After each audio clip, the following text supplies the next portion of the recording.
রাজু, একটু জানতে চাই আহত মোতালেব শিকদারের এখন শারীরিক অবস্থা কেমন, তিনি কেমন আছেন এবং মামলার কোনো প্রস্তুতি আপনি দেখছেন কিনা, পুলিশ কি বলছে এই বিষয়ে? এখনো পর্যন্ত মামলার যে বিষয়টা এখনো আইন শৃঙ্খলা বাহিনী বলছে এখনো কাউকে ধরাও হয়নি এবং এ বিষয়ে মামলা প্রস্তুতি চলছে, কিন্তু এখনো পর্যন্ত মামলা করা হয়নি।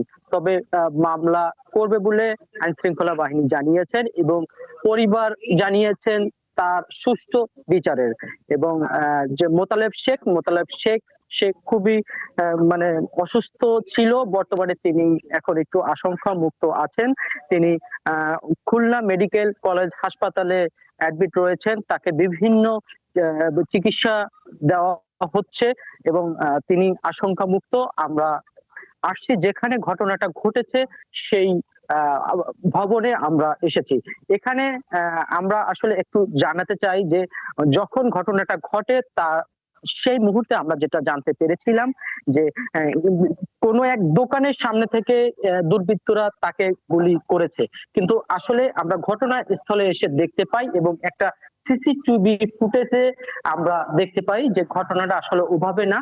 তিনি কানে হাত দিয়ে গুলি করা অবস্থায় নিজে এবং একজন সহকারীর মাধ্যমে তিনি বাসা থেকে যে ভবনটিতে ছিলেন সেই ভবন থেকে বের হচ্ছেন। আমরা আপনাদের একটু দেখাতে চাই যে ভবনটিতে এই ঘটনাটা ঘটেছে সেই ভবনে আমরা আসলে বর্তমানে আছি এবং কিছুক্ষণ আগে আইন শৃঙ্খলা বাহিনী এখানে এসে তাদের যে কার্যক্রম সেই তদন্তের কার্যক্রমটা আসলে করেছেন এবং তারা নিশ্চিত করেছেন যে এখানে বসেই এই গুলির ঘটনাটা ঘটে এবং এখানে কিছু গুলির খোসা সহ কিছু আলামত পেয়েছেন এবং তারা এটা সম্পূর্ণ তদন্ত করার চেষ্টা করছেন। এবং আমরা আসলে এখানে এসে এবং বাড়িওয়ালার সঙ্গে কথা বলে জানতে পেরেছি যে তন্নি নামে একজন নারী, তিনি এখানে বাসা ভাড়া নেয়, তার পরিচয়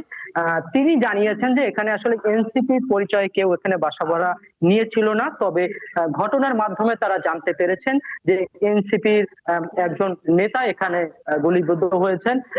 এভাবেই ঘটনাটা ঘটেছে এবং আইন শৃঙ্খলা বাহিনী বলেছেন যে হতে পারে তাদের যে এখানে যারা যারা এসেছিলেন তাদের ভিতরে কোনো কোন্দল হতে পারে। আইন শৃঙ্খলা বাহিনী আরো জানিয়েছেন যে আসলে এখানে কিছু আলামত পেয়েছে। রাজু, আপনাকে ধন্যবাদ। দর্শক, রাজু আমাদেরকে জানাচ্ছিলেন যে খুলনায় গুলিবিদ্ধ শিকদারের শারীরিক অবস্থা এবং ঘটনাস্থল থেকে যে আপডেট, সে আপডেট তিনি জানাচ্ছিলেন।